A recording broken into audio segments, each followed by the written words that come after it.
Ховд аймагт 170 гаруй аж ахуй нэгж байгууллагууд үйл ажиллагаа явуулдаг байна. Төр хувийн хөвшил төрийн бус байгууллагын хамтын ажиллагааг сайжруулах, салбаруудад тулгамдж байгаа асуудлуудыг хилэлцэх, цаашид шийдвэрлэх арга замыг бодлогын хэмжээнд тодорхойлох, мэрэгжлийн зөвлөлүүдийн үйл ажиллагааны чанарыг сайжруулах, харилцан туршлага солилцох, үйлдвэрлэлийн дадлагыг үр дүнтэй зохион байгуулах, ажил олгогчдын захиалгаар мэрэгжилтэй ажилтан бэлтгэх, ажилгүйдлийг бууруулах, нийгмийн даатгалын хуулийн шинжилэлтийг сурталчлах, зайлшгүй шаардлага эдгээр аж ахуй нэгж байгууллагуудад тулгамддаг байна. Иймээс төр хувийн хөвшил мэрэгжлийн боловсролын сургалтын байгууллагын түншлэл хамтын ажиллагааг хөгжүүлэх, тулгамдж байгаа асуудлуудаа хилэлцэх, шийдвэрлэх арга замыг тодорхойлох зорилгоор Ховд аймгийн иргэдийн төлөөлөгчдийн хурал, засаг даргын тамгын газар, хөдөлмөр халамжуулалтын газар, хөгжил политехник коллеж болон бусад мэрэгжлийн байгууллага холбоод хамтран Ховд түншлэл 2017 төр хувийн хөвшлийн түншлэгчдийн зөвлөгөөнийг зохион байгуулж байна. Энэ зөвлөгөөнөөс бол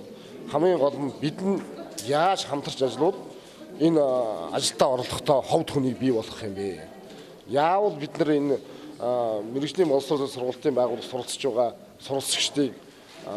альва асуудлыг шийдвэрлэж чаддаг бүтээл сэтгүүтэй ийм хүн болгож төлөвшүүлж чадах юм бэ гэдэг тал дээр бол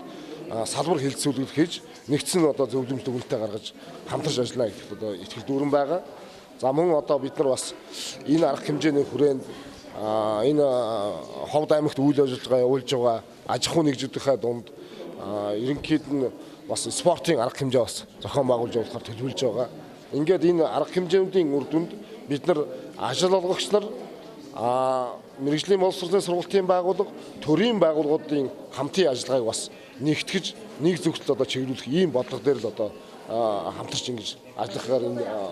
асуудлыг бол төлөвлөж оруулж ингэж зохион байгуулж явуулж байгаа. Зөвлөгөөнөөр улсын их хурл Монгол улсын засгийн газраас хөдөлмөр эрхлэлтийг дэмжих чиглэлээр авч хэрэгжүүлж байгаа арга хэмжээ, Ховд аймгийн хөгжлийн бодлого, цаашдын чиг хандлага, төр хувийн хөвшлийн уялдаа ба ирээдүйд зэрэг сэдвүүдээр холбогдох албаны хүмүүс мэдээлэл хийж харилцсан санал солилцлоо. Уг зөвлөгөөнд төр захиргааны байгууллагын төлөөлөл, түншлэгч аж ахуй нэгж байгууллага, бизнес эрхлэгчид, ажил олгогчид, мэрэгжлийн холбоод, мэрэгжлийн салбар зөвлөлийн гишүүд, Ховд хөгжил политехник коллежийн багш суралцагчдын төлөөлөл гэсэн 200 гаруй хүн оролцсон юм а.